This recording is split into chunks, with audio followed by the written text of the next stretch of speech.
What's going on, everybody? Gboogie from gboogie.net. Today is Sunday, November 22nd. We usually don't work on Sunday, but just to be fair, like it's Sunday, but it's not Sunday. Just so I don't know, this thing might not come in too clear, but it's 3:32 a.m. So it's not technically Sunday. It's still like Saturday night. But basically, I just put a video out a couple of hours ago just to see I'm peeking just to explain a few things. I figured I share something today. Because we usually don't work on Sunday. Sunday is the day we usually at least try to take that one day off, because we try to take the weekends off, but it usually doesn't work that way. But I guess I figured I'd share something that we discussed in the members area the other day that is something that won't infringe upon like the trade secrets and stuff that goes on in there. This is just basically general, but it's something that needs to be said just to explain to some of the people who are in financial problems or just really feeling the pinch of the economy right now. This is something that really needs to be said, as a whole to everybody, so people can understand. Because I don't think your average person that's getting ready to, or aspiring entrepreneur, I think like most people, if this is their first time like getting into business, they really don't understand how hard it is to run a business. It's very difficult. This is the reason why some people don't get approved.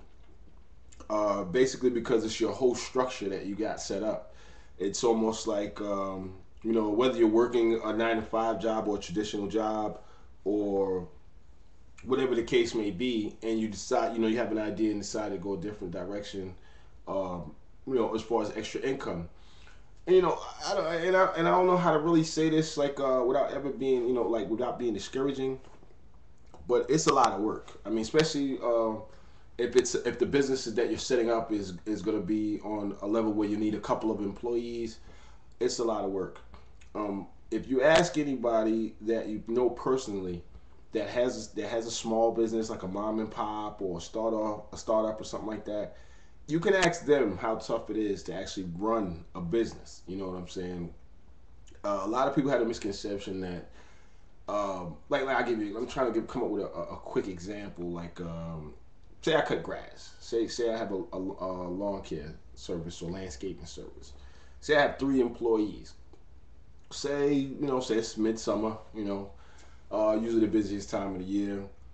And say we have a contracted routes or whatever the case may be, and it pays every 2 weeks. Because the summer lasts a couple months. Then you got a little bit of that spring when it first start getting warm. You got the full summer, and then just the end of the summer when the cool weather starts to come in and the warm weather starts to taper off. Now imagine you have 3 employees. This is how it is, and this is where a lot of new business owners really get it. This is where it gets confused and the big misunderstanding comes in. Like I say, just for the sake of argument, during that route, we'll go by the month. Let's say, let's go by the week, because this is where really it shows like the difficulty, the stress, and all the work that's involved in it. Let's say, an average day, let's say you have 10 yards to cut, nice size yards. So you bill them every 2 weeks or every month, something similar to that. I'm just trying to give a good, a realistic number too. Let's say 10. Let's say for those 2 weeks or whatever, and I can try to talk you through how I'm getting these numbers. Let's say $100 a yard, and that's extreme. Depends on where you live, how big the yard is, that kind of stuff. So we won't get into that. Let's say $100 a yard. You did 10 yards. You do 10 yards a day. It's $1,000. Before expenses, before gas, before maintenance, before breakfast if you're buying a crew breakfast, before all that, you make $1,000 a day. Say you work, I'll say 6 days a week, because Saturday's a grass cutting day. Let's say you make $6,000 a day. The average person that comes in wanting to be an entrepreneur, their first thing, if your paperwork's and you're not in the habit of, actually doing your books, this is where you get in trouble. Because you'll get in the money hand over fist, and you got $6,000 in front of you.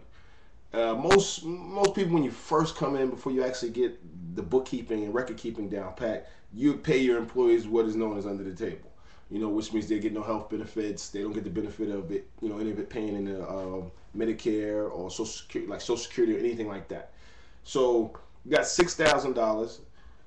Excuse me. You have two people helping you. So let's say let's say we're in not in one of the major cities, but say a smaller city. Let's say these guys a week, before taxes or whatever. Let's say they make $500. I mean, it's a hazardous job. You're out there in the heat 9 times out of 10, no shade. So that's 1,000 out of your five. This is the thing that I try to stress it, and I try my best to stress it the best way I can. I'm not a public speaker. I try to articulate myself well and get my point across the best I can where people can understand it. But sometimes trying to make a point is really no words to really put it in. So let's say you pay those two guys $1,000 going, that leaves you five. Now you had to get gas, you had to ride from each location.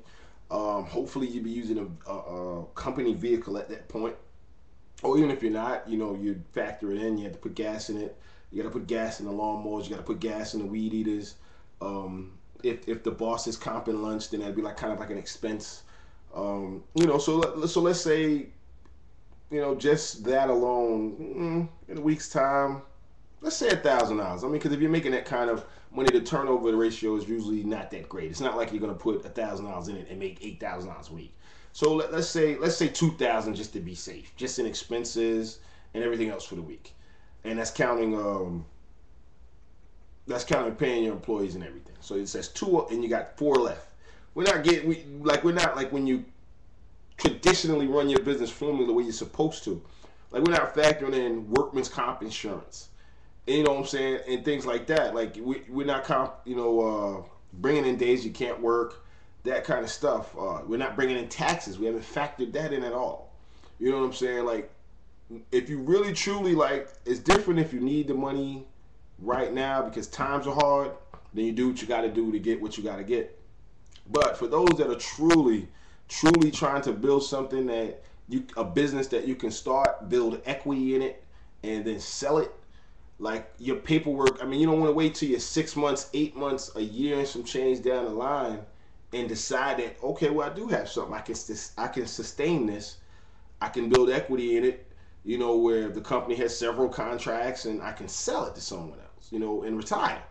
Like, you lose so much time not realizing that that's how it goes, and and believe it or not, that's one of the reasons people search for funding, because when you start a business, an actual business, it's all about pouring money into it. You want to start a barbershop, you find a location.